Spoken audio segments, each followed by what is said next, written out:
Let's get the latest now. Joining us live once again is the IDF International Spokesperson, Lieutenant Colonel Jonathan Conricus. Good to have you with us, Lieutenant Colonel. Thank you for being with us once again. Thank you, Michael, for having me. And as we come on air, we're hearing about a new large Hamas tunnel network in Jabalia in northern Gaza, where the bodies of 5 hostages were found. What can you tell us? It is indeed new. It no longer exists because we dismantled it. Our troops from a reserve brigade, actually, men who left their families behind, many of them married men with children and wives, left everything behind and have been fighting in Gaza for the better part of 79 days of this war now. And they discovered, this brigade 551, they discovered this very elaborate, something that we have not seen before in terms of size and complexity and the level of fit and finish and how interconnected this tunnel system is. It is something that we have not seen yet. We've seen under the Shifa hospital some very big tunnels, and we've seen it in other locations, the so-called elite quarter in Rimal and other locations in Gaza. This one is the biggest and most elaborate network, with staying quarters, with many restrooms, with showers, with many facilities to produce weapons, of course, with electricity, with air supply, with water, ventilation, technology, loaded with everything. And sadly, our troops, as they fought their way in to this tunnel and uncovered everything based on very accurate intelligence and a lot of hard work on the ground, were able to discover and repatriate the bodies of 5 Israeli hostages that have since then been taken back to Israel and have been reunited with their families. And this is what we've exposed today. This is further proof, unequivocal proof, that Hamas uses the access to tunnels, to mosques and hospitals and schools. All of that was seen in this specific tunnel. And it again shows the level of inhumanity of Hamas when they abuse all of these sensitive humanitarian facilities and endanger the population of Gaza. Our troops uncovered it, and we continue to uncover the rest of Hamas infrastructure in northern Gaza. And of course, we're operating in southern Gaza with tremendous force as we're speaking.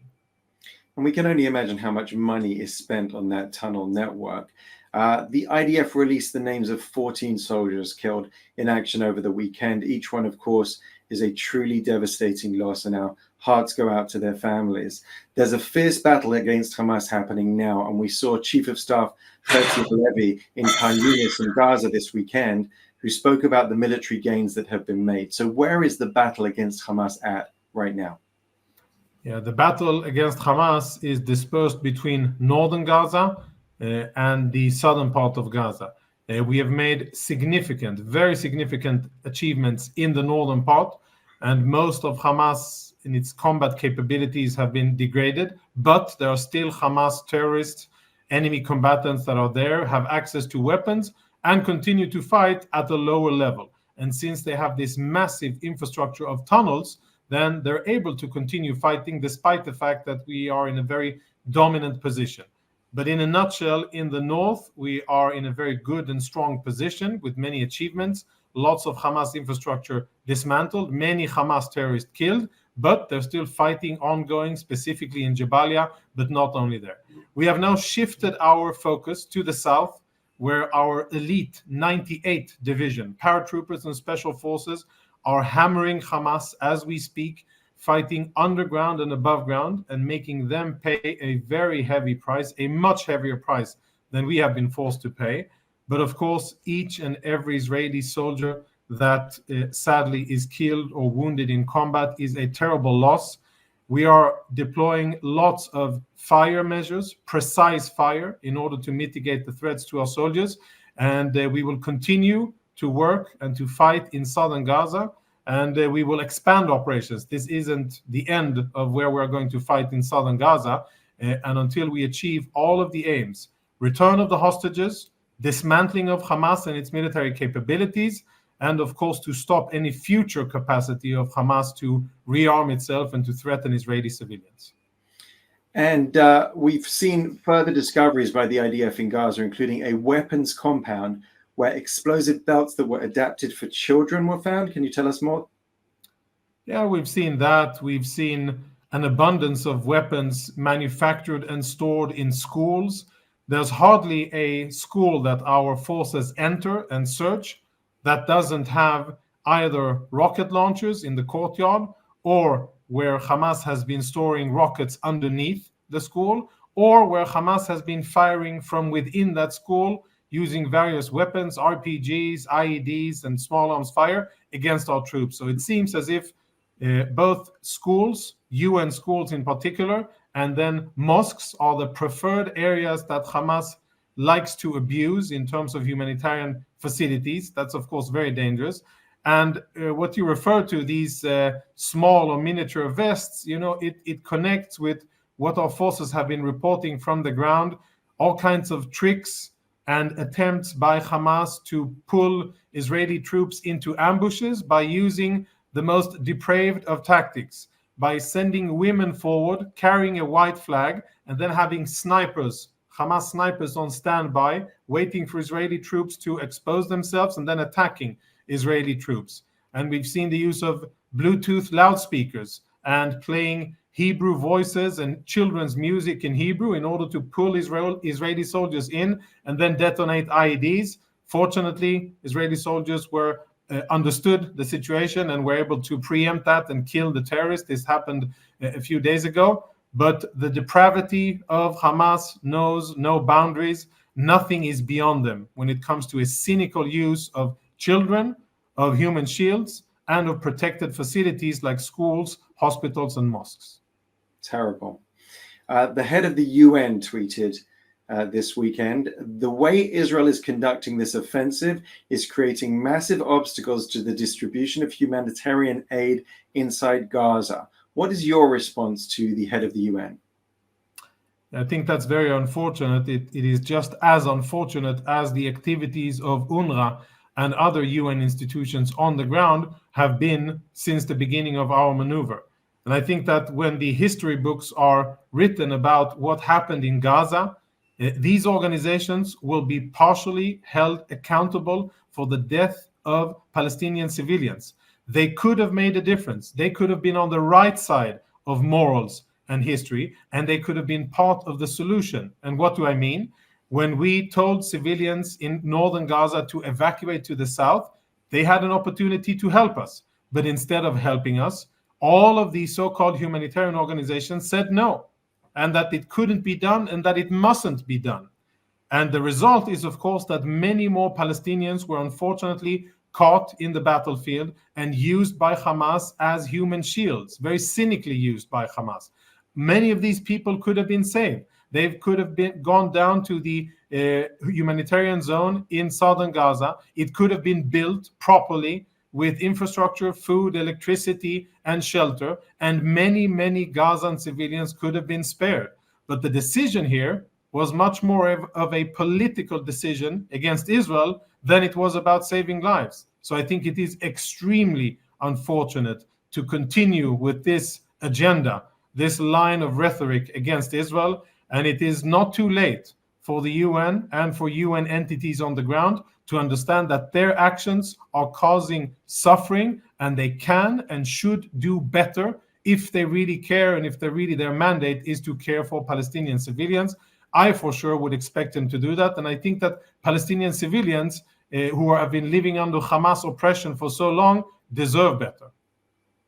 Now, the north continues to be a conflict zone. We've had consistent missile barrages from Hezbollah in Lebanon to Israel, with rocket sirens even sounding in the last few hours. How's the IDF hitting back? We've been hitting back quite significantly.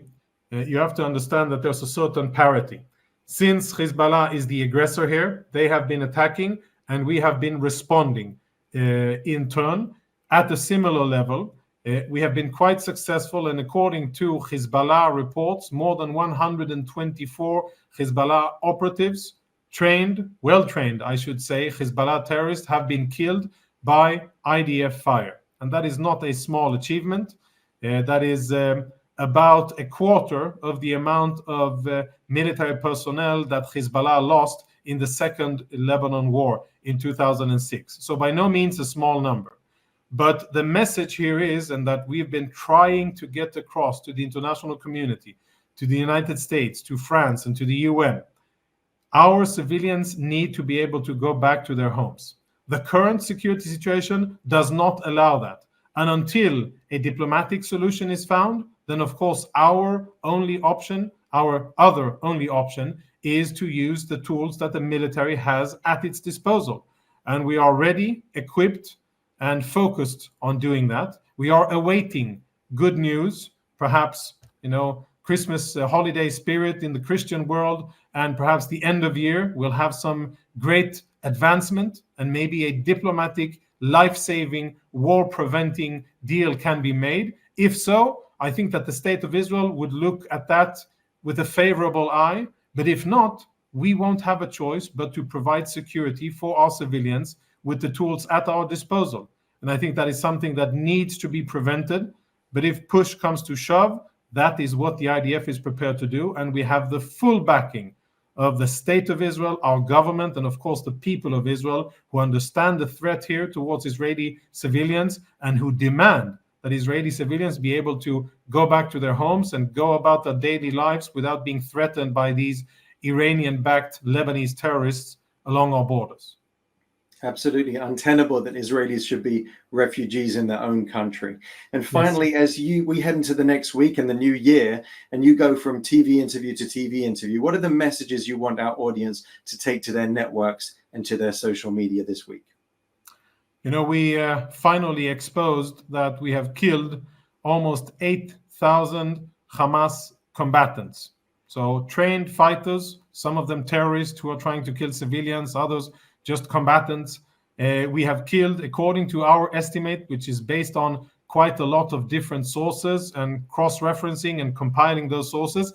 It's not a, should we say, number that is definite and total and will not change. It will change, and it's not, how should we call it, forensic. But at the end of the day, this is our estimate, and that is a lot of terrorists that we have killed, including on the 7th of October and also inside Gaza. And I would like to poke a very big hole through that very vicious and untrue theory that is being thrown at Israel, that we target indiscriminately and that we do not care about civilian casualties. We do. We focus our fire on the enemy, and we go to great lengths in order to prevent humanitarian situations that are difficult and, of course, hurting civilians. We don't want that because it serves no purpose, and our enemies use that, leverage that against us. So we are aware of that, and we try our best, and I think that we are doing a very good job in a tremendously complex situation. I think this needs to be recognized. I don't think that any military, and this has been said by American experts, has faced a challenge as severe and complex that we are facing. Not Mosul, not Deir Azur, not Raqqa, and not places in the Sahel or in the Horn of Africa. Nowhere where Western forces have fought against jihadi terrorists has been more complex than what we are facing in Gaza. And of course, the most complex and important part is the fact that our civilians are only a few kilometers away. And that makes it a totally different situation. So at the end of the day, we are doing our best not to kill civilians and to kill enemy combatants. We are going to finish this war by dismantling Hamas, and we will do so while respecting humanitarian law, while minimizing civilian casualties, and doing our best to continue to enhance the flow of humanitarian goods for the civilian population in Gaza. Very important points to make, and we wish every success to the men and women of the IDF. Lieutenant Colonel Jonathan Conricus, thank you very much for joining us once again. Thank you for having me, Michael.